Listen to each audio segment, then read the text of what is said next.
Inilah realisasi anggaran Kementerian Sosial, pagunya 79 triliun lebih, realisasi sudah 42 triliun lebih, setara dengan 52,98%. Ini adalah anggaran per jenis belanjanya. Belanja pegawai realisasinya 52,36%, belanja modal 34,70%, belanja barangnya 33,88%, belanja bansosnya 53,93%. Ini adalah realisasi bantuan sosial, baik itu PKH dan sembako atau BPNT triwulan kedua. Memang ini kita belum sampai ke 100%, tetapi Bapak Ibu sekalian bisa lihat di situ sembako kita sudah salur 84,71%, kemudian penebalan bansosnya juga 84,71%, PKH dari 10 juta targetnya sudah 8 juta lebih, sekitar 81,8%. Kenapa belum bisa 100%? Karena memang ada beberapa hal. Yang pertama, Bapak Ibu sekalian, ada peralihan dari PT POS ke Himbara yang sebelumnya disalurkan lewat PT POS, sekarang dialihkan ke Himbara karena mengikuti Perpres nomor 63 tahun 2017, di mana yang bisa disalurkan lewat PT POS itu hanya daerah atau KPM yang tidak ada infrastruktur perbankannya, atau yang kedua yang lansia, yang ketiga adalah difabel, dan yang keempat mereka yang memiliki penyakit kronis. Karena itu kita ingin lebih patuh kepada aturan yang dari PT POS kita alihkan ke Himbara. Kenapa? Karena kalau melalui PT POS ada biayanya. Dan selama ini kita selalu kesulitan di dalam ABT dalam rangka untuk memenuhi biaya yang disalurkan lewat PT POS. Dari KPM yang hampir 5 juta itu sekarang tinggal 800.000 lebih KPM. Maka itu dari peralihan ini untuk yang PKH ada 1.315.886.000 KPM. Kemudian juga Bapak Ibu sekalian, ini penting untuk sekaligus kami sampaikan informasi bahwa sejak awal Presiden memang meminta kepada kita semua untuk benar-benar memperbaiki data yang kita miliki.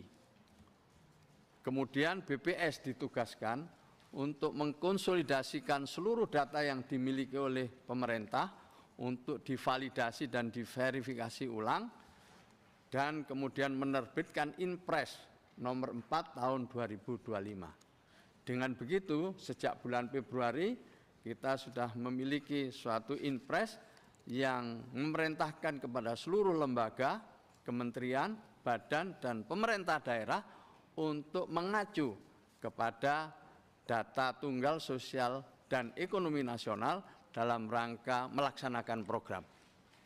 Maka itu sejak pertama kalinya lah sekarang Indonesia ini memiliki data tunggal.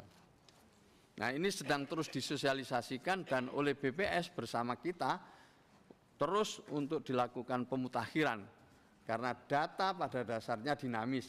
Setiap hari ada yang lahir, setiap hari ada yang meninggal, setiap hari ada yang menikah, setiap hari ada yang pindah tempat.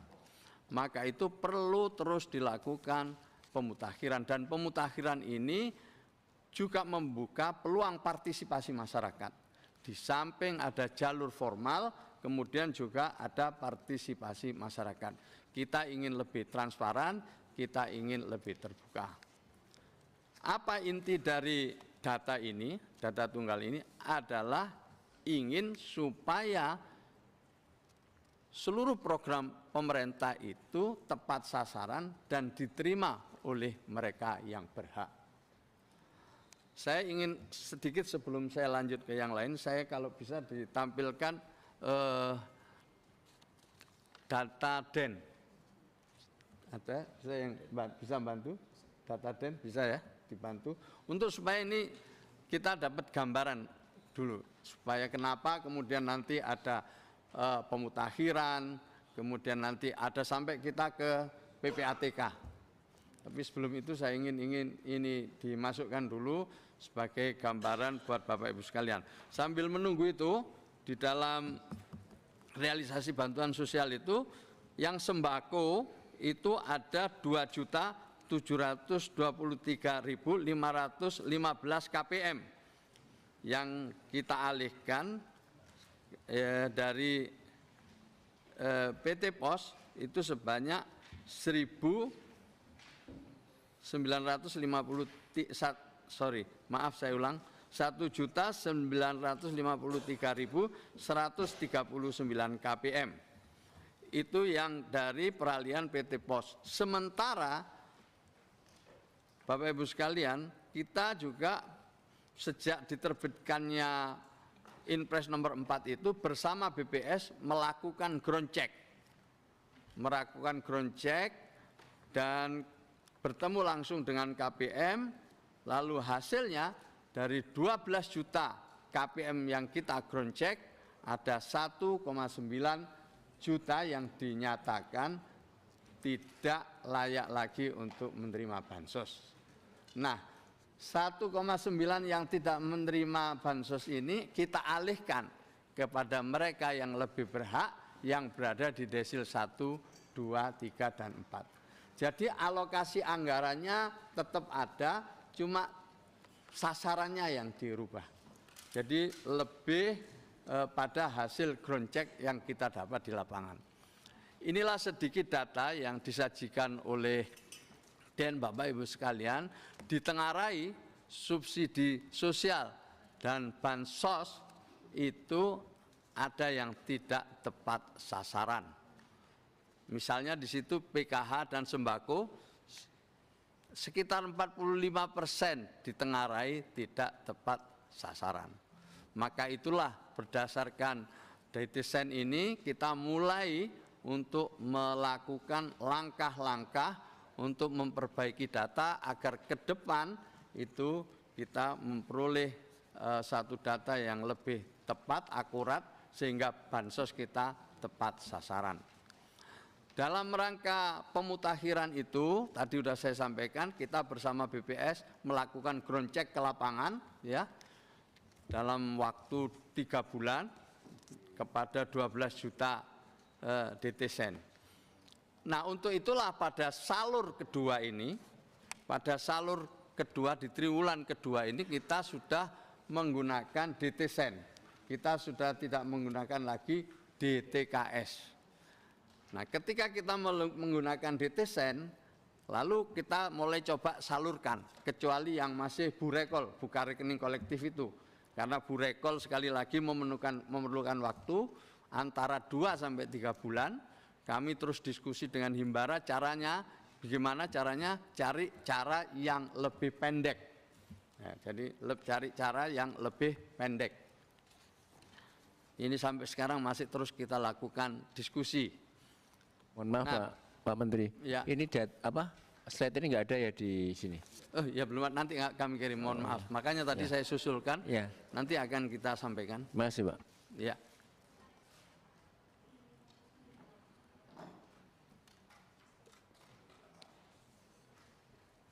Nanti kami akan kirimkan pada waktunya.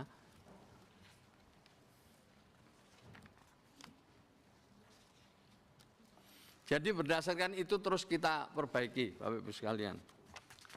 Kita lanjutkan ya. Kami kemudian sekarang akan masuk kepada buka rekening kolektif yang tadi sudah kami singgung. Ada 3,6 juta KPM ya, yang sekarang sedang dalam proses burekol. Nah, sebagian dari peralihan PT Pos, sebagian lagi adalah mereka yang berasal dari exclusion error. Mereka yang seharusnya dapat tapi tidak dapat. Nah, hasil ground check sekarang kita masukkan dia sebagai penerima bansos. Oleh karena itu, dalam waktu ke depan ini, bansos tidak lagi 1 tahun ukurannya, tapi setiap triwulan penyaluran.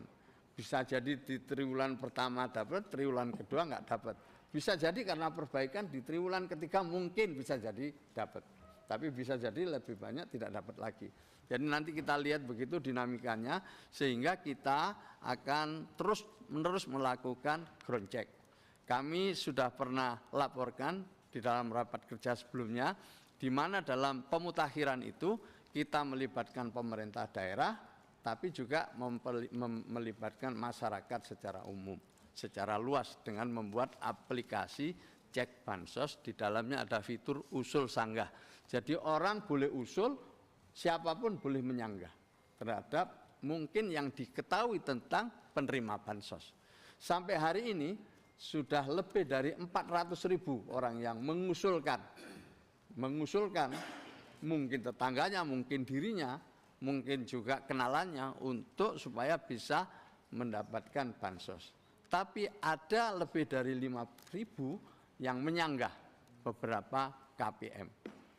Hasil masukan dari masyarakat ini lalu kita kirim ke BPS untuk dilakukan verifikasi dan validasi, dan kemudian keluarannya, hasilnya akan kita serahkan kepada masyarakat, juga kita kembalikan kepada pemerintah daerah, baik bupati, wali kota maupun gubernur. Bapak Ibu sekalian yang saya hormati, inilah beberapa isu tentang proses penyaluran bansos. Sesuai dengan Inpres nomor 4 tahun 2025 tentang DTSEN, basis data bantuan sosial berubah dari DTKS menjadi DTSEN. Yang kedua, DTSEN bersifat dinamis, tadi kami sudah sampaikan. Jadi dimungkinkan sasaran penerima bansos akan berubah setiap 3 bulan sekali.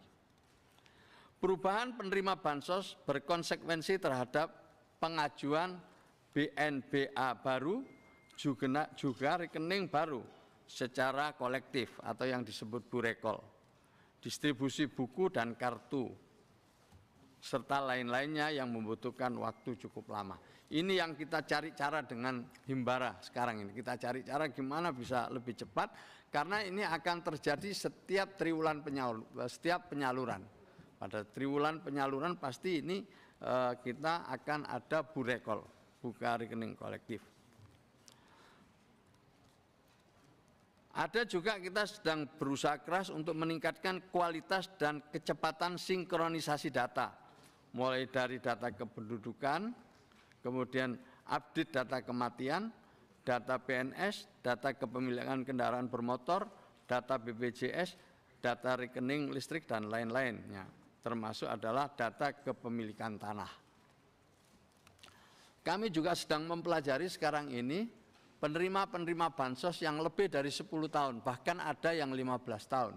Kita ingin ini periksa, kita ingin ketahui lebih jauh, dan untuk itulah kemudian kita koordinasi dengan PPATK. Nanti akan saya jelaskan pada berikutnya.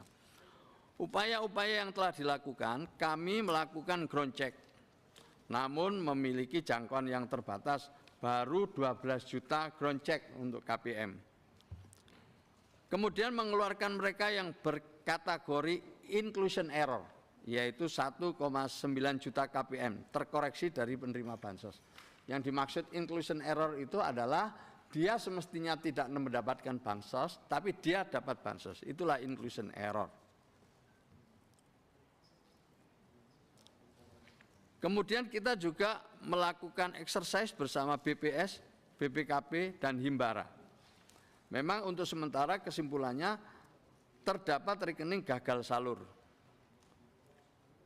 Dan juga adanya keharusan pindah media salur dari PT POS kepada Bank Himbara.